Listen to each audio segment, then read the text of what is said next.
because what they did for their communities is they provided institutions, and those institutions were so effective that the entire government was like, oh man, if we don't do this, then we're going to let the communists get ahead of us. And if the communists get ahead of us, then so they had to steal. They were like, oh crap, we better get on this, or otherwise our legitimacy is gone. And maybe these institutions of dual power that the Black Panthers were attempting to build, maybe they're going to, gain legitimacy, and then people are going to look to them for government instead of the government itself. And that is the one thing that will actually delegitimize the government itself. They're never going to let us.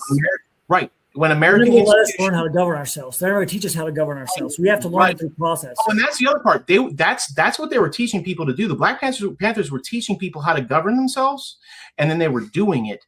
And that's when the government was like, oh, no, we need them to be dependent on us. So they were forced to actually start feeding kids. And it wasn't until our generational memory pretty much lapsed and we forgot that the Panthers even did this, that they started defunding those programs, because God help them if they did it beforehand, because that generation knew how. That generation was experienced with it. And that generation was like, oh, no, you don't. And you know what?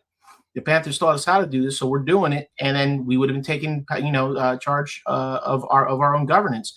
That is, by the way, the number one thing that they fear. They fear that the American people will take charge of our own governance, and then we won't need them anymore, because that's when the grift is up. That's when the entire mafia economy goes down.